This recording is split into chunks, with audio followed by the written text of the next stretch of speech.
கர்த்தருடைய பரிசுத்தமான நாம மகிமைப்படுவதாக. ஆசீர்வாதமான ஒரு நல்ல கால வேளையிலையும் பாளையங்கோட்டை இந்திய தேவ சபையிலிருந்து காலை மன்னாவை உங்களுக்கு வழங்குவதில் மிகுந்த சந்தோஷம். கர்த்தர் கிருபையாய் நமக்கு ஒரு நல்ல நாளை கொடுத்திருக்கிறார். இந்த நாளுக்காக கர்த்தரை ஸ்தோத்திரம் பண்ணுவோம். இந்த புதிய நாள் உங்கள் வாழ்க்கையில் தேவ சித்தத்தை, தேவ திட்டத்தை நடப்பிக்கட்டும் என்று சொல்லி நம்முடைய கரத்திலே, ஆண்டவருடைய கரத்திலே ஒப்பு கொடுப்போம்.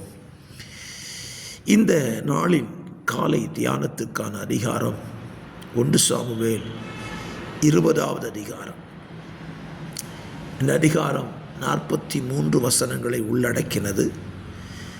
இந்த அதிகாரத்தில் சவுல் தாவீதுக்கு விரோதமாய் செயல்பட்டதை குறித்து யோனத்தானிடத்தில் தாவீது சம்பாஷிப்பதையும், அதை யோனத்தான் தன் தகப்பனிடத்திலிருந்து உறுதி பண்ணி கொண்டு தாவீதுக்கு அந்த செய்தியை வழங்குவதை குறித்து இந்த அதிகாரம் விவரமாய் சொல்லுகிறது. இந்த காலவெளியிலே நம்முடைய தியானத்திற்கான ஒரு வசனத்தை வாசிக்கிறேன். 43வது வசனம். பின்பு அவன் எழுந்து புறப்பட்டு போனான், யோனத்தானோ பட்டணத்திற்கு போய்விட்டான். தாவீது எழுந்து புறப்பட்டு போனான், யோனத்தான் பட்டணத்துக்கு போய்விட்டான். தாவீது யோனத்தானை குறித்ததான வார்த்தைகள். தாவீதை அவன் தகப்பனாகிய சவுலின் யோனத்தானின் தகப்பனாகிய சவுல் கொல்ல நினைத்திருக்கிறார், திட்டமிட்டு இருக்கிறார் என்பதை யோனத்தான் சரியாக அறிந்து கொண்டான். அறிந்து கொண்ட பின்பு யோனத்தான் செய்த ஒரு காரியம்தான் நம்ம இந்த காலைவெளியில் வாசித்தோம்.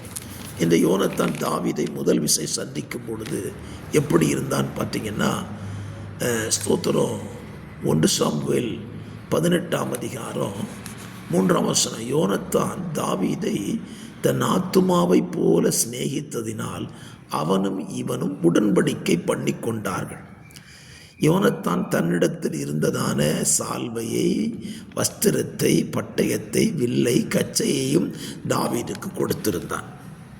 தாவீது யோனத்தானும் ஒன்றாக இருந்தார்கள். ஆனால் இந்த வசனம் சொல்லுகிறது, தாவீது எழுந்து புறப்பட்டு போய்விட்டான், யோனத்தான் பட்டணத்துக்கு போனான்.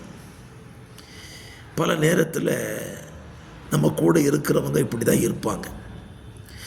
நமக்கு பிரச்சனை வர்றது அவங்களுக்கு தெரியும், நெருக்கம் வர்றது தெரியும், போராட்டம் வர்றது தெரியும். ஆனால் நம்ம கூட நெருக்கத்தில், போராட்டத்தில், பிரச்சனையில் கூட இருக்க அவங்களால முடியாது. அவர்கள் தங்கள் வாழ்வை தேடி சென்று விடுவார்கள். யோனத்தானா பாருங்க, அப்படித்தானே. தாவீதை உயிரை போல சிநேகித்தவன், தாவீதுக்காக எல்லாவற்றையும் கொடுத்தவன், இப்போ தாவீதை அவன் தகப்பன் சவுல் கொல்ல போகிறான்னு தெரிஞ்ச பிறகு இந்த இடத்துல யோனத்தான் என்ன செய்திருக்கணும் அப்படின்னு கேட்டால், தாவீதோடு புறப்பட்டு போயிருக்கணும். ஆனால் அவனால் அதை செய்ய முடியல. காரணம், அவனு ராஜாவின் குமாரன், அவனுக்கென்று ஒரு குடும்பம், அவனுக்கென்று ஒரு ஸ்தானம் இருந்தது. இதையெல்லாம் விட்டுட்டு தாவீதோடு கூட வனாந்திரத்தில் போய் தங்குவது யோனத்தான முடியாமல் போயிடுச்சு. என்னை கேட்கிற அருமையான கர்த்தருடைய பிள்ளைகளே, நம்முடைய ஆண்டவர் அப்படி அல்லவே. நமக்கு உபத்திரவம், பாடு, பிரச்சனை வருதுன்னு தெரிஞ்ச உடனே எல்லாத்தையும் சொல்லிட்டு, உனக்கு இவ்வளவு பிரச்சனை வருது, பாடு வருது, போராட்டம் வருதுன்னு சொல்லிட்டு அவர் ஒதுங்கி போய் உட்கார்ந்துக்கிடலை. அவர் நம்முடைய பாடுகளில், நம்முடைய உபத்திரவங்களில் அவர் நம்மோடு கூட இருக்கிறார். நாம் பாடுபடும் போது அவர் நம்ம கூட இருக்கிறார். நம்ம அழும்போது நம்ம கூட இருக்கிறார். நம்ம சந்தோஷப்படும் போதும் நம்ம கூட தான் இருக்கிறார். இதுதான் மனிதர்களுக்கும் தெய்வத்துக்கு இருக்க வித்தியாசம். யோனத்தான் தாவீதுக்கு எல்லா விஷயத்தையும் சொல்லிட்டான். தாவீதோடு கூட வனாந்திரத்துக்கு போக முடியல. நம்முடைய இரட்சகரை கவனியுங்கள். நமக்கு எத்தனை வார்த்தைகளை சொல்லுகிறார், நம்மோடு கூட பேசுகிறார், திடப்படுத்துகிறார்.